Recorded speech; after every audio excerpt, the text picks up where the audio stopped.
Campagnol ne va pas se plaindre du phénomène, au contraire, mais la popularité de la chronique, qui est réelle, soyez-en remerciés, une fois encore, fait qu'elle attire désormais des témoignages, même ceux de voisinage, vous allez voir. Alors je vais vous épargner les problèmes d'intendance, le genre courrier en retard, remerciements, intercessions qui parviennent au Novax Bar. Le Novax Bar n'est pas un secrétariat et Gustave ou Léon n'ont pas le temps de jouer ce rôle-là. À la rigueur, je fais suivre les histoires médicales à Christiane, puisqu'elle a son association à Montpellier. Mais donc, à défaut d'agir, je me contente de parler des choses qui me sont soumises, quitte à recevoir chez moi une personne de passage pour lui offrir un vin blanc et un peu de chaleur, et une tribune surtout pour ses déboires, en espérant que les choses s'arrangent, et en menaçant les auteurs d'une injustice qui réagissent généralement en disant surtout pas de vagues, surtout pas de mention en campagnole, donc ça se règle assez vite. Ça a assez bien marché pour cette femme dont j'ai expliqué que les gendarmes l'avaient poursuivie, verbalisée, prélevée de force pour un défaut de contrôle technique, alors que ce n'était pas sa voiture et c'était même pas elle.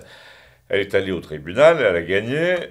Au passage, j'ai pu vérifier l'invraisemblable mauvaise volonté des avocats qu'on réserve aux pauvres, doublée d'incompétence et parfois de malhonnêteté, puisque l'un d'eux a réclamé quand même de l'argent à la plaignante, laquelle lui était envoyée parce qu'elle n'avait pas d'argent précisément, ça s'appelle l'aide juridictionnelle. Mais passons.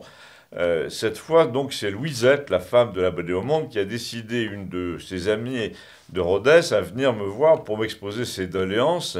Là encore, j'entrerai pas dans le détail ici, sauf pour dire que c'est une femme très douce, très chandaille angora, qui vit avec 3 chiens, qui est venue dans un Renault Kangoo bourré de chiffons, de paniers, de fauteuils pliants, de tringles, etc. Une femme qu'on a envie d'aider parce que ça se voit qu'elle le mérite.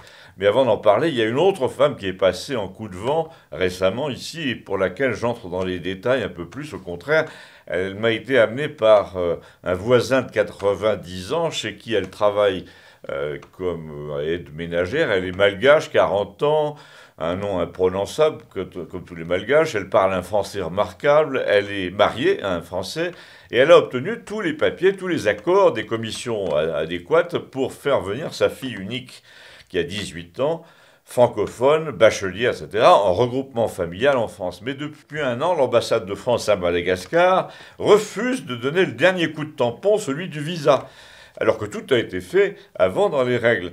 Pour avoir moi-même travaillé pour le compte d'une ambassade en Italie, je peux témoigner que la chose qu'ils redoutent le plus, ces diplomates-là, c'est de faire des vagues, surtout les petits diplomates, c'est de faire des vagues qui remontent jusqu'à Paris, d'autant que le type qui refuse le visa à cette fille-là à Madagascar a probablement des quotas et des copains à faire entrer dans le quota avant elle. Donc j'invite les francophones qui regarderaient cette rubrique à Tananarive à dire et à faire dire que l'ambassade de France à Madagascar se fout du monde au sens propre et enterre des dossiers complets, sans doute pour pousser des dossiers incomplets.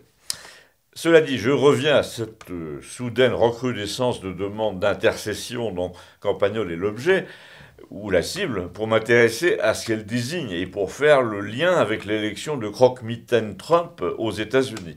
Cette semaine, nous avons entendu vitupérer un ancien Premier ministre français, Dominique de Villepin, sur le thème «Il faut pas croire, mais les Américains n'ont aucune envie d'aider l'Europe à sortir du marasme.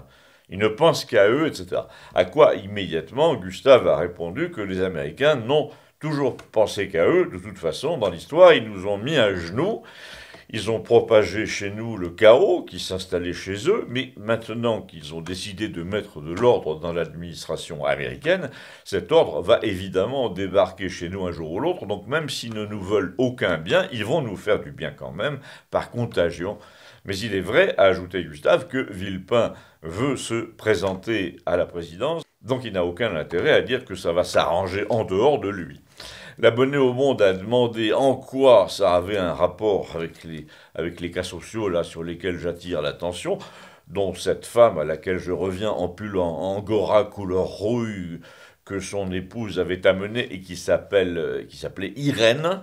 J'ai répondu que si Trump et surtout son collègue Musk se mettaient à lancer la mode du nettoyage haute pression dans tous les recoins pour détacher les parasites dans tous les domaines, santé publique, emploi public, agence, cabinet d'études, consultants, etc., sans parler des règles imbéciles qui vont avec et qui font qu'il y a un sous-bureau par bureau et des employés non présentiels. Ça, c'est le terme américain. Nous, en France, on appelle ça généralement des branleurs qui ne viennent pas au bureau. Eh bien, fatalement, ce retour américain à la vertu, au bon sens, va avoir de lourdes conséquences en Europe que je vous propose d'examiner de l'autre côté du miroir de la censure, puisque la plupart de ces conséquences concernent des domaines et des gens dont il n'est plus permis de parler ici librement. Donc, vous cherchez les liens de la suite dans le descriptif ci-dessous, comme d'habitude, s'il vous plaît. Une précision au passage, comme souvent, si vous ne les voyez pas, ces liens, c'est probablement que vous consultez sur votre téléphone. Donc, cliquez simplement sur le titre de cette chronique et ils apparaîtront en bleu. A tout de suite, merci.